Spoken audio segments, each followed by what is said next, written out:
This is a big one, my friend. This is a big one.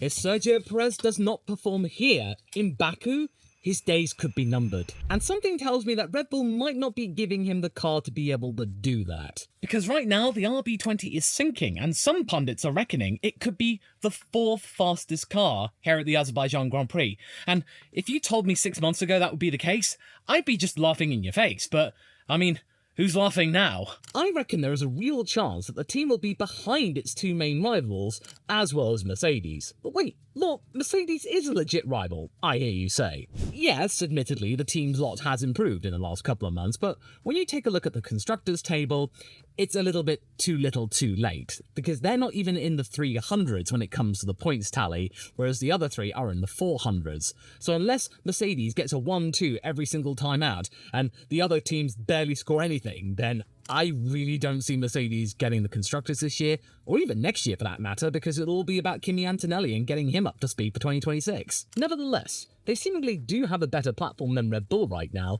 which is struggling to find a solution to its ongoing balance issues, which have been getting right under Verstappen's skin especially. And at the same time, maybe giving Checo Perez a little bit of light relief, because even though Sergio Perez has not really kicked on, he's still getting 6th and 7th and 8th. Max Verstappen has now come to join him down there, so it's like, well, Checo hasn't gotten any worse. Well, that's the stability and continuity we wanted, but that might not be exactly what we wanted in terms of being, up near the top. And based on the trajectory that the team's going at, and the way they have issues with the curbs and straight line speeds, I wouldn't be surprised if we see both Red Bulls in the bottom half of the top 10. And maybe Sergio, considering how well he actually performs here, might be out-qualifying Max Verstappen for the first time this year. But that's a little bit too nebulous for my liking. I'm really going to have to cling to the flame of doubt for that one, but you never know what might happen given how things change every single race. Helmut Marko and company reckon they might have something on the cards for when we get to Austin, but that's still a good 5 weeks away and 2 races away, and that one of which could be absolutely abysmal if 2023 was anything to go by.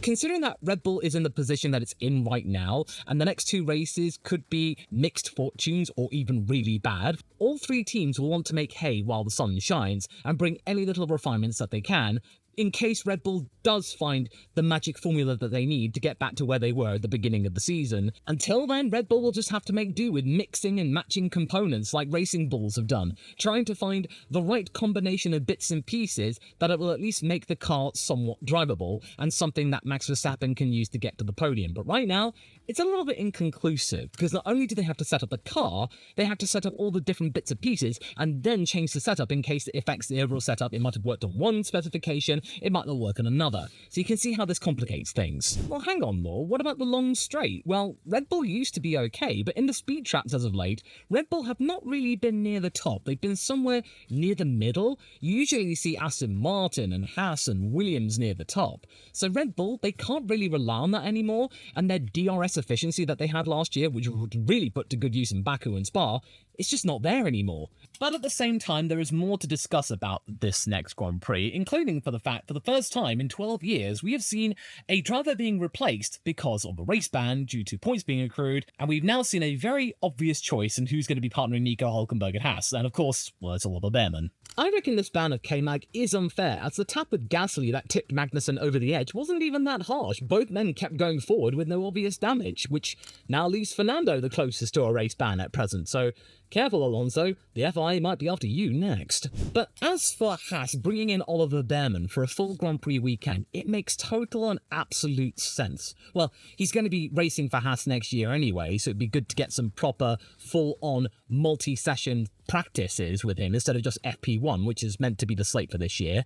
But also, they're doing it at a track which Oliver absolutely demolished the competition last year and had the Grand Slam, which in F2 is really, really rare to achieve. I think that if Haas really wanted to get some good PR, completely eschew all of the debacles it had with sponsors and Uralkali over the last couple of races, and really show where they're going in the future and who's going to be partnering Esteban Ocon, they'll want to compare him to Nico over the course of the whole race weekend. They've really been singing and dancing and harping on about Bearman, so we'll now actually get to see him and what he can do. But, okay, Picking him for Baku, great choice, but this also comes with a lot of pressure. Presently, Haas are struggling to score a point, and whilst Kevin did squeak one in Monza, it's not really enough to meaningfully catch up and capitalise on Racing Bull's own woes, to which Tsunoda has been particularly vocal about in recent days. As a result, Aston Martin are picking up the pieces and solidifying fifth, and Williams are now snapping at the heels of all of them, potentially by year's end. And as one of my Twitter followers, Eugene, pointed out, the best comparison you can make in Baku for Bearman this weekend is how well he does compared to Franco Colapinto. Again, in the Williams, who technically, in terms of days spent in an F1 car over a race weekend, is more experienced than Oliver by a total of 1 day. If you want to make proper comparisons as to how well Oliver is doing, look to Franco. I would be expecting him to maybe get into Q2 or something like that, and if Q3 is available, then that would be great. As long as he keeps it together and doesn't crash, he'd be absolutely fine, and it's a fair bit of experience with the VF24 which he might have had a hand in developing. And if there is a safety car, perhaps he might try a daring strategy to get into the points. But let's be real, we've really not seen a safety car in absolutely ages. I think it's been 6 or 7 races at this point since the Canadian Grand Prix. And in fact, Bernd Mailander, the driver of the safety car, got so bored, he decided to actually put out a safety car for the safety car in Monza by going off and crashing. Thankfully, he was okay. And realistically, this is Baku, so we probably will see that streak break. So yeah, there's that. Reliability is really good. You can tell that there is a bind that the teams are in. They want to anticipate the safety car, but they can't really rely on the safety car this year. Much like how the British media are in a bind as to what to do with the hammer blow in the midst of the wake of Adrian Newey going to Aston Martin, and this next topic being a valid one. The quote from Newey being particularly damaging, that the idea of the coverage of Sky Sports being nationalistic and demonising the likes of Verstappen as well as Sebastian Vettel might actually be somewhat valid. And to be fair, I do think there is an element of truth to that, because I will never forget that during the holiday season, I think around 2021-2022, Sky Sports, in terms of an ident, put little cheery Christmas music over the crash between Hamilton and Verstappen at Copse. Verstappen goes in at 180 miles an hour, is very lucky not to have been injured, and then we find out he had vision problems for the next few races afterwards. Yeah, that is really tactless to the fore, and that was really not a good look for Sky. And what probably exacerbated this is up until recently, Sky Sports F1 commentary was the default feed for countries that didn't have their own commentary, and you see it on the DVDs of the season reviews, and it's only now that F1 TV's commentators are taking over as being the default commentators in terms of the English language regions. And we've really got to give a lot of recognition for the likes of Alex Jakes, because his commentary is impeccable. Whenever someone's going to cross the line, he comes up with the best speeches, and then almost as iconic as David Cross, "It's lights out and away we go," is when Alex Jakes says at the end of the junior coverage, something, and when Formula 2 returns. Oh, that's just classic. There is a British lean amongst Formula 1, considering that Formula 1 started with the British Grand Prix in 1950. Even though it's governed by the FIA, which is a French body, it's gotten a little bit complicated, which is why there is a sour taste in the mouths of many who don't hail from the UK. That's not to say that other countries aren't biased, but the British bias is the most prevalent, and the one that has travelled the furthest, which is probably why Max Verstappen is seen as the villain, amongst other territories. Yes, I know it hasn't got much to do with this weekend, since Max Verstappen isn't really figuring for the win at this moment, but it was real food for thought, and it was really brave of Adrian Newey to really speak up about it, and I've not really noticed the likes of Sky F1 even covering it, and that is really, really interesting. And even though I'm British, I'm trying to be fair here, and appreciating different drivers. Fernando Alonso, Carlos Sainz, Oscar Piastri, they're some of my favourite drivers. Mick Schumacher, German. I'm trying to be as impartial as I can be, given that I'm a guy on a ladder. And yes, of course, you might be saying, well, Oscar Piastri's flag on Australia has the Union Jack on it. Look, I'm trying, okay? Commonwealth bias, okay? Now, speaking of, what do I expect in regards to McLaren this weekend, since they are my team after all?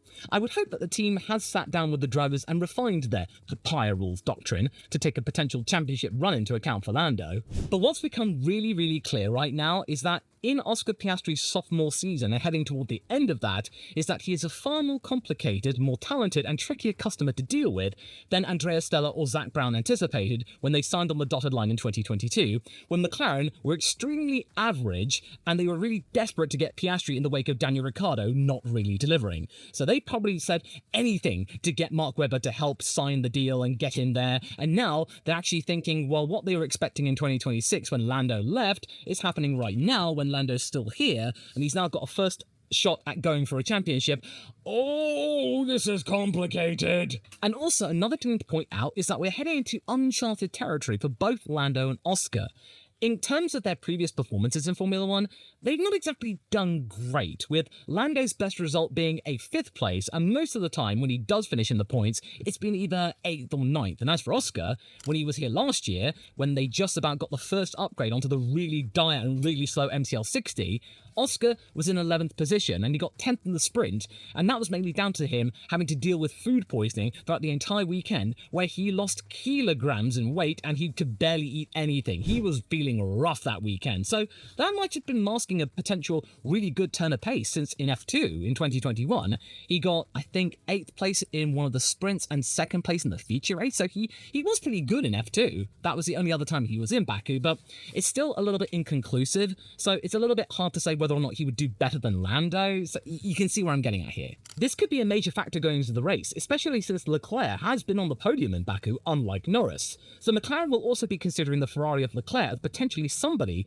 who could compromise Lando's run for the title, since the Monegasque is just 21 points behind the Brit. So if the team were to impose team orders to keep Oscar behind Lando, it would be most likely to attempt to stop Charles from taking points from Lando, almost as much, if not more, than to take away points from Max. And I think that's going to be a really, really difficult task to do, since both Ferrari and McLaren sense weakness from Red Bull. And as to who I think will end up ahead in terms of McLarens, it might be Lando ahead of Oscar, mainly for the fact they probably might have to be a little bit more strict when it comes to who's first ahead of turn 1. With Oscar, you really need to be very, very, very specific with your instructions, or else they could be open to interpretation. And also, McLaren should be counting the lucky stars for the fact that their 2 drivers are some of the best in Formula 1 right now, and they could make that overtake work cleanly. Next time, it might not be so cordial. Does it pain me, though, to talk about Oscar playing potentially second fiddle? Of course it does. He's still mathematically in with a chance, but I do sense McLaren has come to some sort of arrangement with he and Mark Webber for this year, for next year. It's just a gut feeling. I really think that Lando should be making the most of this opportunity if Oscar is told to slow down and protect Lando if he has a championship run, because I think next year, they cannot do the same thing, and Lando will be having to watch carefully as to what Oscar is doing. It will definitely be equal, because if it turns out not to be the case again, then I think Mark Webber might start talks with other teams, potentially breaking Oscar's contract early to try and get the best for his driver. So I really don't think McLaren want that, so I think it's going to have to be absolutely even Stevens for McLaren next year. Now, speaking of McLaren, don't worry, this is a bit of good news. Gabriel Bortoleto has supposedly been given the green light to join the neon green team from his academy team of McLaren. Brazilian media is reportedly saying that Sauber are free to talk to them and Bortoleto about a deal for 2025, and maybe beyond that. Well, I mean, at least until a spot becomes available at McLaren in the foreseeable future, and given the way things are going right now, that could be as early as 2027. And I think if Bortoleto can put on a really solid performance in Baku in an F2 race that takes place this weekend as well, then it really could stand him in good stead for a potential place in Formula 1 with the likes of Sauber. And if he can get ahead in terms of Isaac Hadjar in the championship, he will be the next back-to-back F2 champion after what we saw with Oscar Piastri. And that would be a very, very big coup for McLaren, saying that they have 2 back-to-back winners. In my mind, if they didn't sign him, then I think Sauber would be absolute fools. And I know you might be thinking, well, you want Mick Schumacher to get in there. Yes, I do. But I do recognise the potential of Bortoleto. And yes, of course, they have Teo Porchero on their books as part of the Sauber Academy. But there is one glaring error in all of this, and I know Teo really needs a break, considering that the season he has had, being put in for IndyCar, then dropped for IndyCar. He had a Super Formula ticket, and then he had to give that up for IndyCar, and then he didn't get it, and now he's barely able to find anything. His life in motorsport is hanging by a thread. But I reckon that he will lose out simply down to the fact that in recent weeks it's become clear that being part of an academy still isn't enough to guarantee you a seat, as they don't foot the bill when it comes to funding a campaign to the full. Something which has resulted in William Zach O'Sullivan withdrawing from F2 since he's run out of money for this year, and maybe even more. This might be it for him. Whereas Brazil, they are chomping at the bit to get a driver back in Formula 1, and the 19-year-old Brazilian is the best ticket to get it since Felipe Drugovich. Yeah, that ain't gonna happen. He's in Aston Martin reserve driver purgatory. Bortoleto is backed by multiple sponsors, including the football club Porto, and his manager is Fernando Alonso and his A14 management company, so that kind of cut is really hard to ignore. And And Sauber probably wants the extra cash alongside with the stake sponsorship and potential funding from Audi. And of course, McLaren is there to broker the deal to ensure their academy star gets a seat. And Zach Brown, I think he will take every single opportunity to show up Red Bull even more, saying, hey, Christian, look at our academy. Yeah, yeah, we get drivers on the grid. Yeah, yeah. And if you think it's a little weird that a Brazilian will be driving for Audi, it's actually not that weird, since I did a little bit of research and I found out that Audi and the Ayrton Senna family actually did collaborate back in the 90s, and they even started a joint venture to import Audis into Brazil back in 2000. And they'll become a little bit more relevant in that country if they chose Bortoleto, and especially if he takes the F2 crown away from Hajar and Red Bull. But anyway, let's get on to the predictions. Now, even though McLaren have looked like the favourites, especially since they've come back from the summer break, I feel like this will be yet another race that it will have slipped through their fingers. Not necessarily down to Lando fumbling the start or anything, but mainly for the fact that I think Charles might be onto something special, as he says,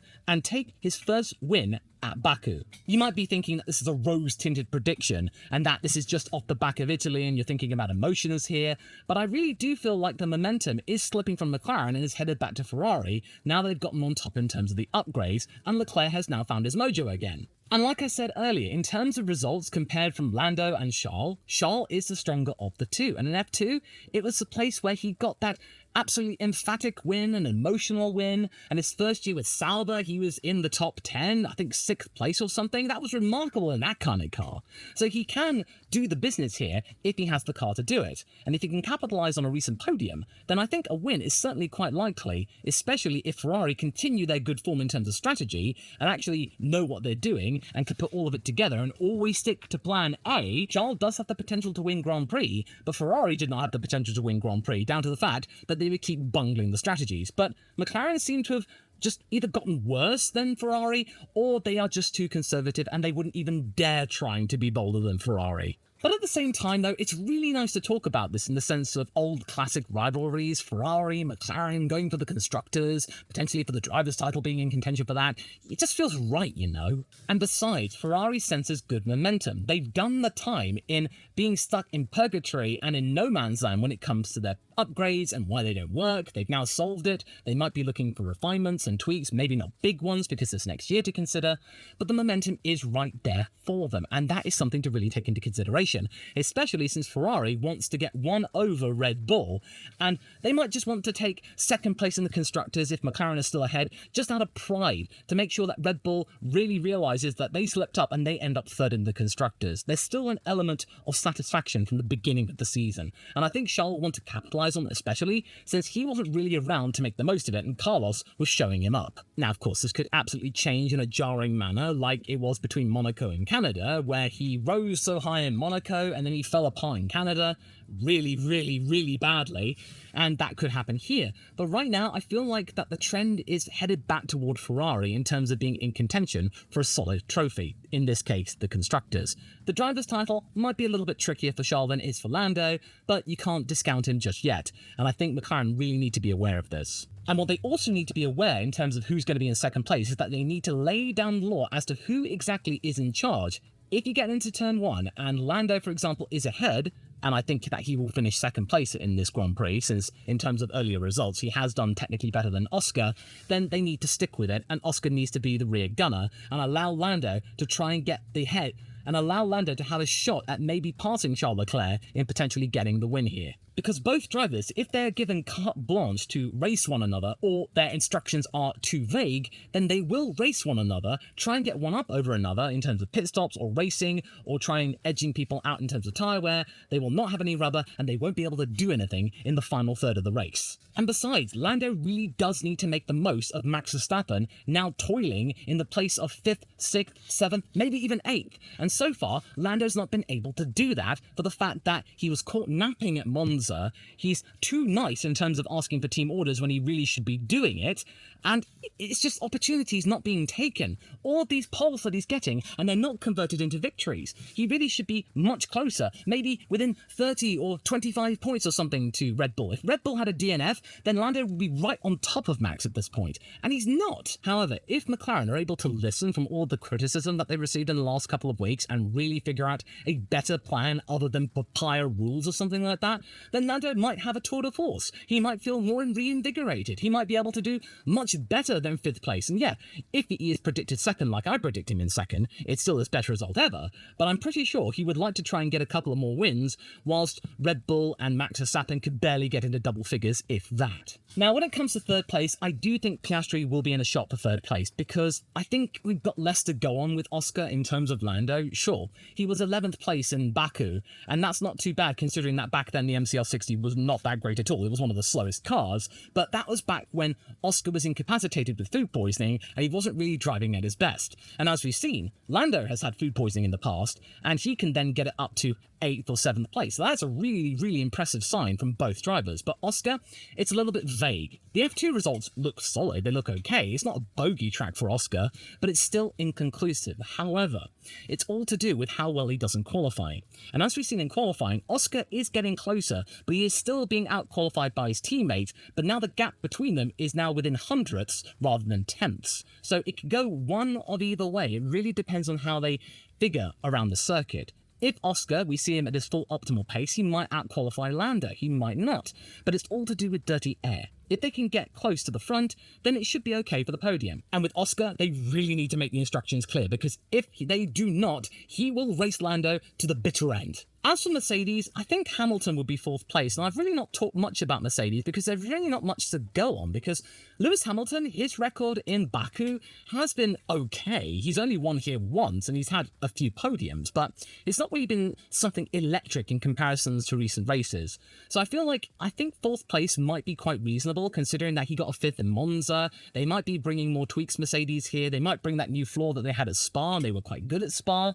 There were some similar characteristics to Baku than to Spa, because of Sector 3, the long straight or something like that. But it remains to be seen whether or not Mercedes take the leap of faith and actually put that part on the car in full, or they brought another tweak. But I just feel like Ferrari and McLaren have the bit between their teeth, because they sense the title for the constructors is really within their grasp, whereas Mercedes, they got a big gap. What they got to try and do is improve the basic concept of the car. The weather is predicted to be about 28 degrees or so in terms of cooling. It's a little bit iffy or so, but I do think that George will be behind Lewis for this Grand Prix. Lewis does need to bounce back from Monza, considering that he expected to do really well there, but ultimately he did not. And as for who will finish behind Lewis, I think it will be Carlos Sainz, because it's quite clear that the momentum at the Scuderia has well and truly gone towards Charles, and Carlos is now being the rear gunner and the second driver. But for Carlos, that's okay. There's no pressure about where he's going to go next year. He's got his ticket for Williams. It'll be absolutely fine. He's got equal status there. All he's got to try and do is just finish his time with Ferrari on a good note, on a high. Because Fred Vasseur has said that he would love to work with Carlos again in the future. Might this mean that eventually, if need be, Carlos might be recalled to the Scuderia if they need him, and a solid driver, a reliable one, when he's back in his mid to late 30s or something? You don't know. It might be a completely different venture. But I think it's quite clear now that Carlos will want to make sure that he has a really good relationship with Ferrari afterwards, and that it might mean potentially something in the World Endurance Championship if he retires from Formula 1. Of course, considering how well they've done Ferrari in the World Endurance Championship, you wouldn't want to turn that nose up. And he's won for Ferrari. Ferrari will remember him well. The Tifosi will remember him well. They'll respect him since he won for them. So I think really now it's a case of good diplomatic relations. And I think 5th place is perfectly reasonable for Carlos, given that the momentum, like I said, has gone towards Charles. And if he can do that, then that's not too bad. And he might be able to do a fair bit better than Verstappen, and that might be a little bit source of pride as well, because, again, Ferrari will want to try and beat Red Bull in the constructors, even if it's not for the top spot, because it's a matter of that initial first phase of the season where Ferrari were really giving them some trouble. And besides, there's no discounting his smart strategies. He might be able to pull a fast one. He might be even higher than 5th place, but I think 5th place right now, it's a quite reasonable prediction in my opinion. And I think a reasonable prediction to have is that Adrian Newey signing to Aston Martin makes me think that Lance Stroll's chances of a world title in the future, or at least securing his first Grand Prix win, have increased a fair bit, and that thought kinda scares me. And that fear and doubt I have is something I talk about more in this video here, that you can go and watch right now, and it's definitely scary.